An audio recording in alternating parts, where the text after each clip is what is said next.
News 46 is brought to you by Golden Casino Group, where you'll always find great fun, good food, and fantastic entertainment, all at Gold Town, Lakeside, and the Pahrump Nugget. News is also brought to you by J.K. Nelson Law. Call 727-9900 today for your free consultation. If you need a lawyer, you need Nelson.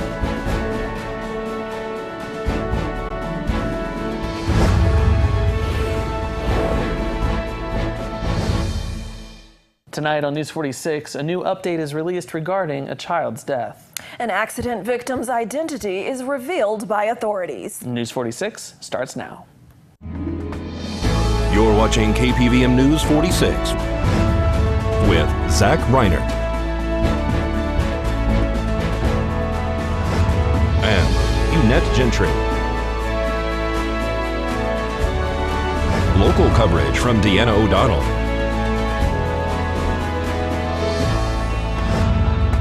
News 46, local coverage you can count on. Well, the Sheriff's Office has sent an update on a recent murder case. It's July 20th. I'm Zach Reinert. And I'm Eunette Gentry for News 46. Well, after learning that information may need to be clarified concerning the death and investigation into 3-year-old Yessenia Camp, News 46 requested and received a new release last night from the Nye County Sheriff's Office. Yessenia died Saturday night after allegedly being beaten by the mom's boyfriend, Cole Engelson.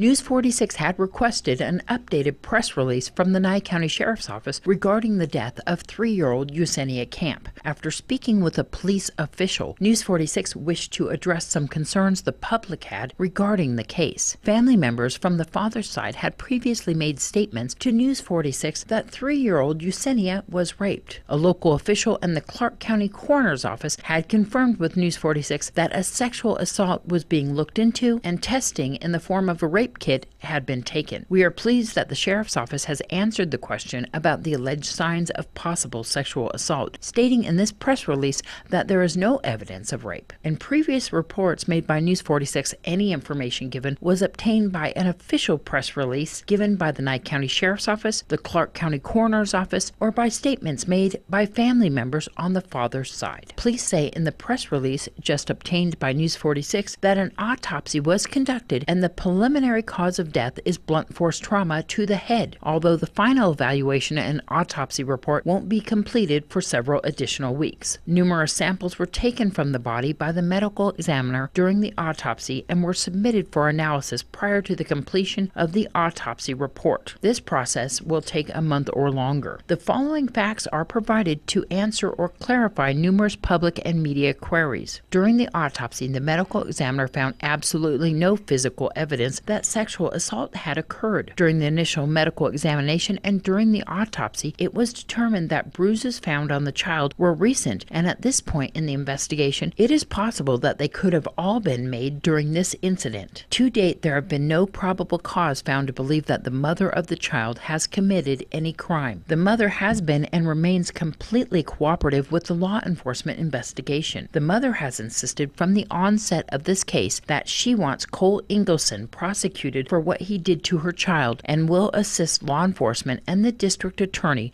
in the preparation for prosecution. The mother of the child has not been to visit Engelson in the Pahrump Detention Center. There have been no phone calls between the mother and Engelson while he has been incarcerated in the Pahrump Detention Center. In the declaration of arrest, there's a statement by the lead investigator saying, "I was later advised by the sheriff that she had been told by the victim's mother that Cole Engelson was possibly on meth and that he is an alcoholic." This statement, police say, has been misquoted at several levels and by several media outlets and individuals interpreting it to mean that the mother of the child knew he was on meth. This is not accurate. Police say the statement was, "He sounded like maybe he was drunk during a phone call and possibly could have done meth," is the answer to a question. A response to whether someone could possibly have done meth or maybe sounded drunk, police say, is far different than stating that she knew he was on meth or knew he was drunk. There is no indication with this investigation that the mother knew or should have known that Ingleson was drinking or doing methamphetamine when she left her child with him that day. In the Nye County Sheriff's Office press release, they also say that there are alcoholics who are working every day to fight their addictions, leading productive lives, raising families, and are responsible citizens and would never murder a child. The fact that the mother knew that Cole was an alcoholic is not the reason she should have not left her child with him. Based on interviews with law enforcement, Cole Ingleson made it clear that he was actively hiding the fact that he was drinking from the mother of the child.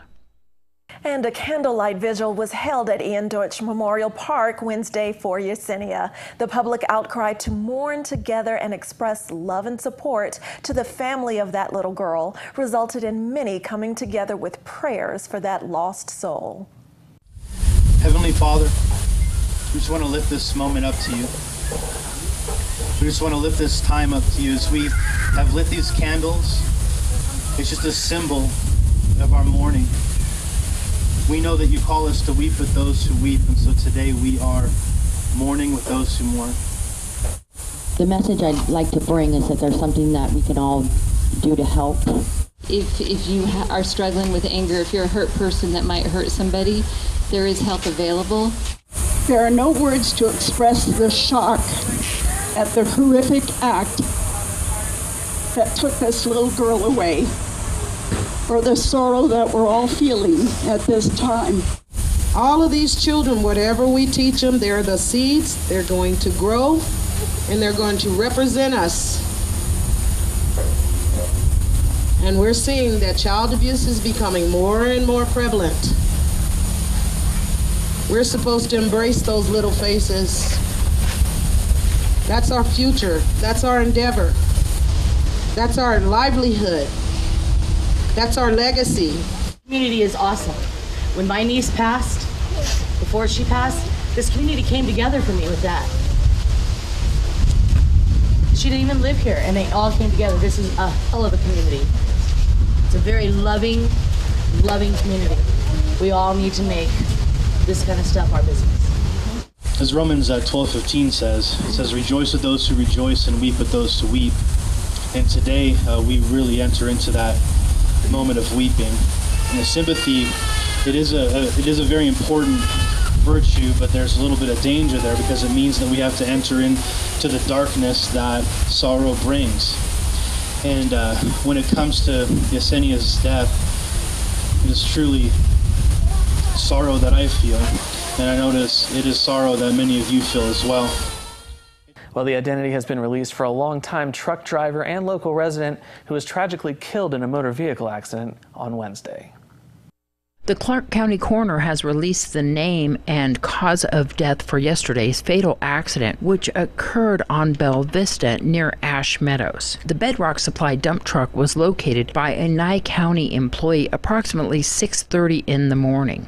The deceased is 77-year-old Pahrump resident Donovan Bachstatter. Officials say Bachstatter died of cardiac cardiovascular disease with significant injuries, including blunt force trauma to the head and chest. Friends and family say that Bachstatter was a longtime employee of Bedrock Supply. Nevada Highway Patrol is investigating this accident. This is Deanna O'Donnell for News 46. And all the details on O.J. Simpson's parole hearing today coming up after this break. We'll be right back.